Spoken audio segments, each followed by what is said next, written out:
Sama Sandro Jabrik, wong ganteng sak donya. Mohon tidak menyebutkan Iya. nama dan identitas dalam percakapan ini karena percakapan ini saya naikkan dalam konten YouTube.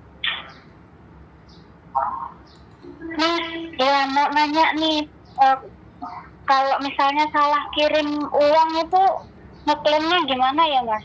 Salah kirim uang melalui apa ini? Pakai m-banking. Bapak saya sih, bukan saya. Ya ke banknya, Mbak. Transfer uang.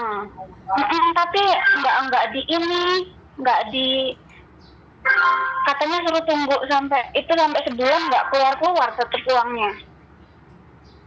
Ya sampe laporan ke bank no. Iya kan itu dari Pekanbaru kirimnya ke salah kirimnya ke Jawa Barat 10 juta. Terus udah datang ke bank, katanya tunggu, udah cek alamatnya di sana ada, belum diambil uangnya, suruh nunggu gitu terus sampai 2 bulan.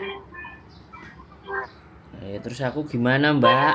Ini bukan area saya. Maksud ada pernah kayak gitu enggak gitu? Nggak pernah saya, Mbak. Kalau salah kirim ya udah tak ikhlaskan gitu aja. Iya. Ditelepon yang punya rekening. Katanya nomornya nggak aktif. Mau balikin apa enggak gitu. Balik lagi ke bank no, Mbak. Iya, udah bolak-balik, tapi ya udah kata bapak ya wis lah kalau nggak bisa katanya. Makanya hati-hati kalau transfer, kalau memang nomornya nggak bener dicek dulu. Kalau salah ya begitu.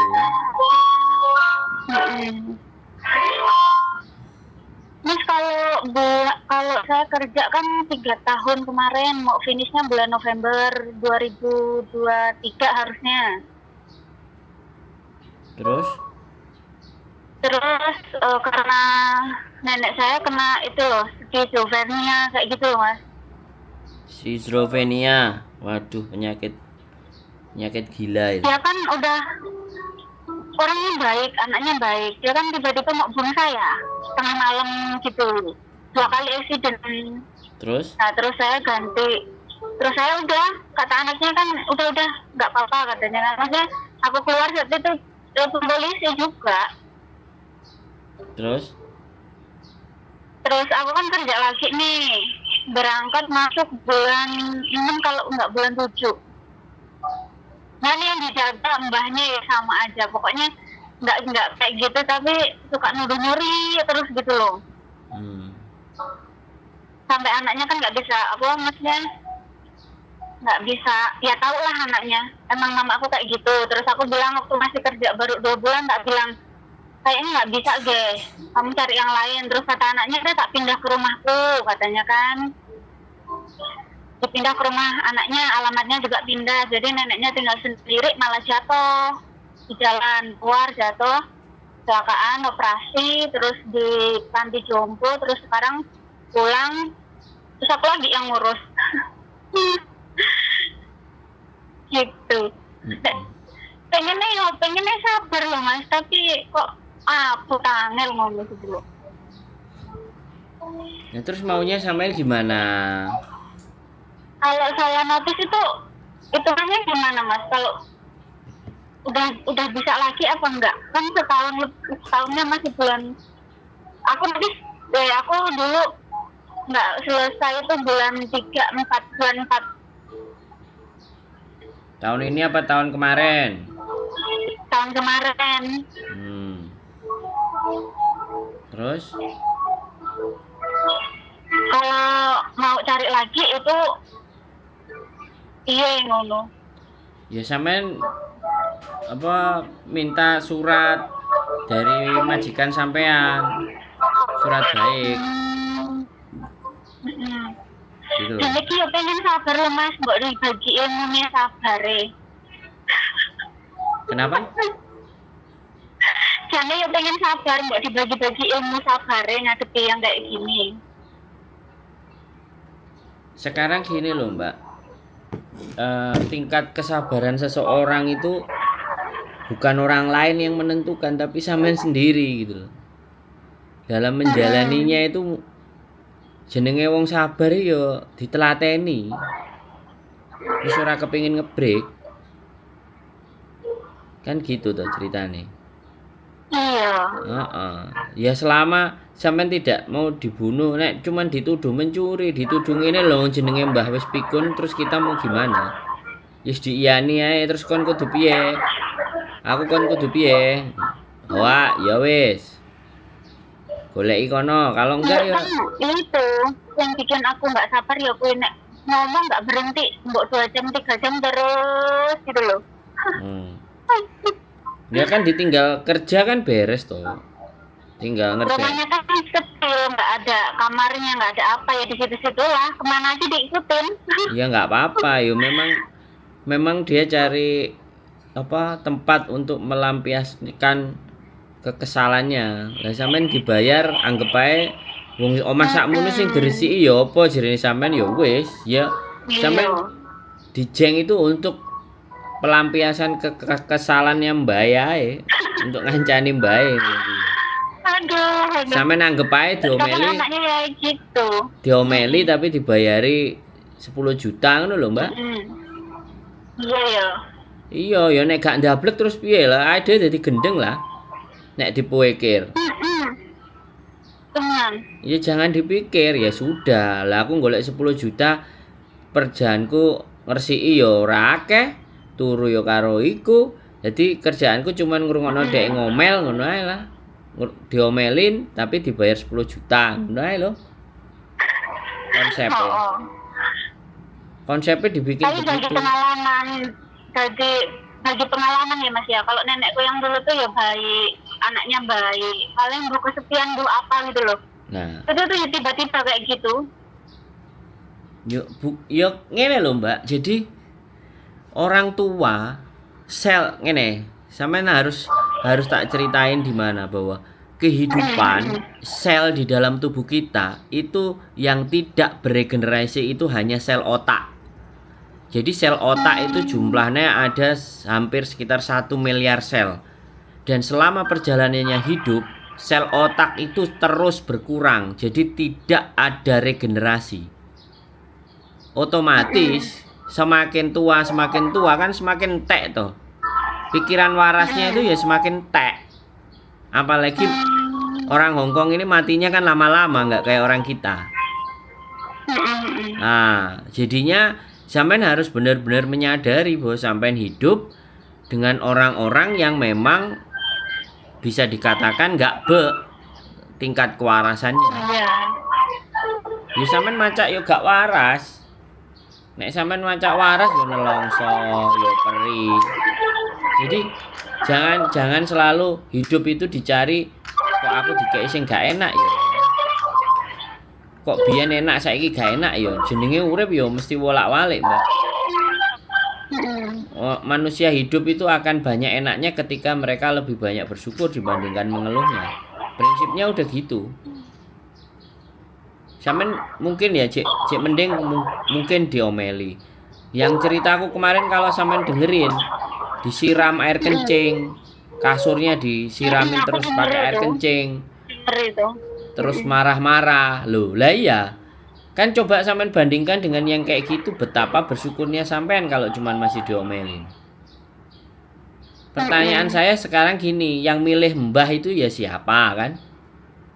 Ya saya. Nah iya, makanya kadang-kadang kalau anak itu selalu ngomong ke saya, aku mau pilih jaga mbah satu aja. Lah terus nek dikei mbah terus koyok ngene. Komplit. Nah terus kita ini lho kongkon piye coba.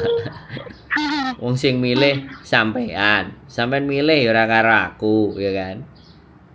Iya. Nah, sekarang ketika aku sampean tanya, piye carane sabar? Yo sampean bersyukur sing luwih akeh.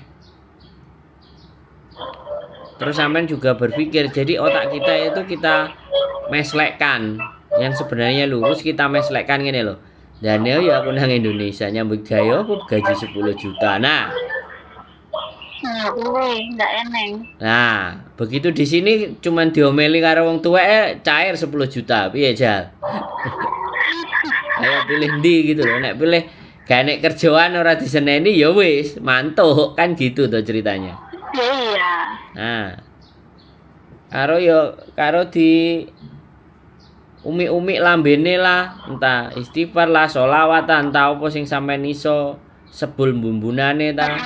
Ngarepe ngekei banyu putih, dikei bismillah, di Al-Fatihah apa piye, ngono kan ya suwe-suwe lak kutuk. Nek wis kelet ora gelem ditinggal sampai sampean. Akhirnya ceritane pertama juahat wis oleh 6 bulan, oleh setahun mulai kutuk, terus ditinggal cuti gak oleh, akhirnya mati.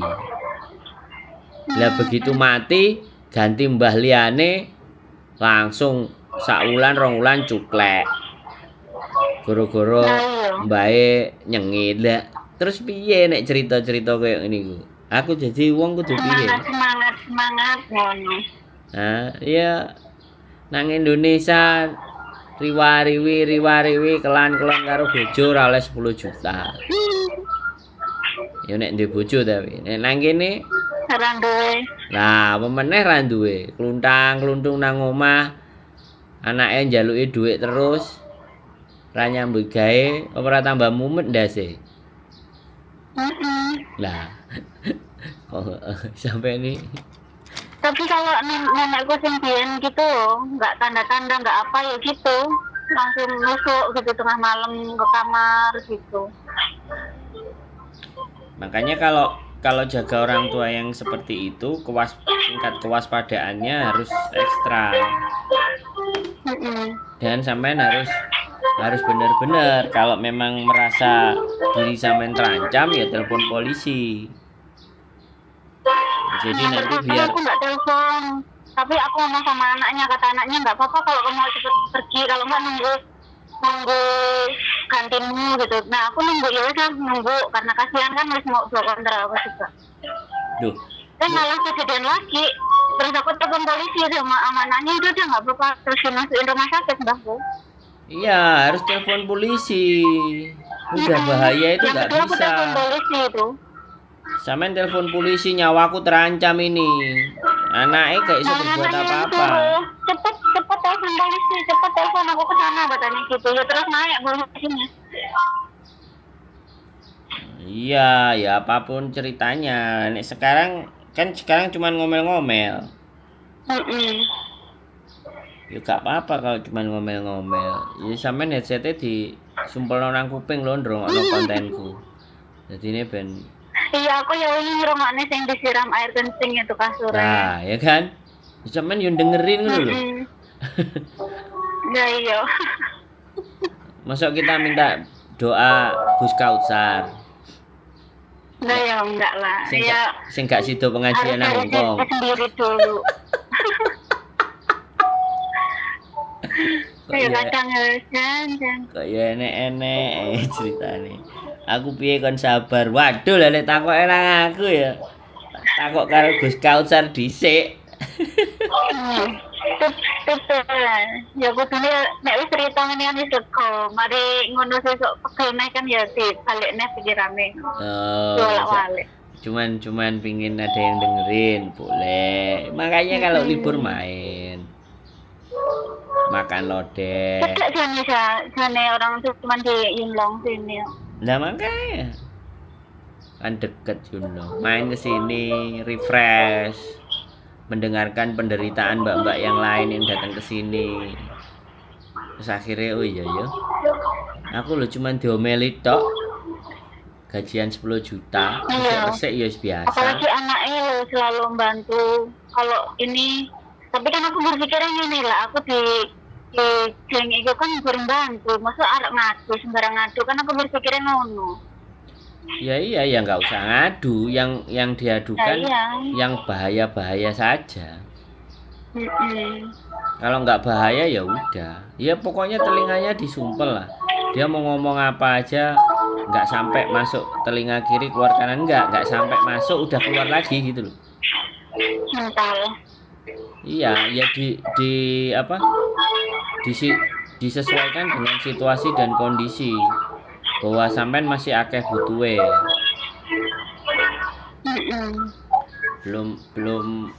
belum layak untuk pulang atau apa gitu kan.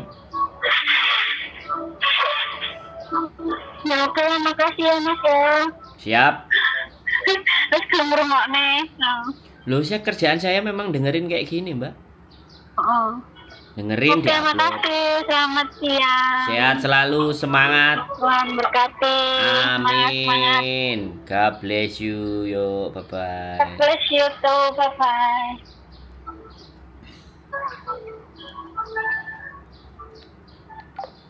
Oke.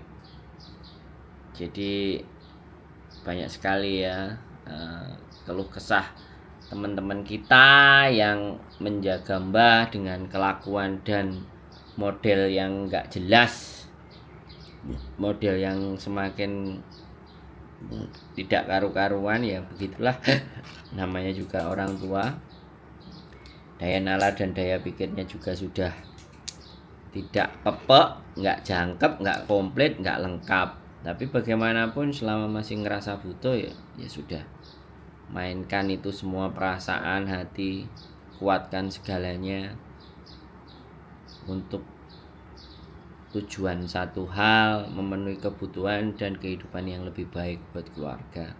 Saya akan tetap mendengar apapun yang Anda keluhkan. Mudah-mudahan dengan dikeluh kesahkan ini mbaknya bisa lega dan ada dukungan moral buat teman-teman yang nonton konten ini. Keep stay tune my YouTube channel and see you next video. Bye bye.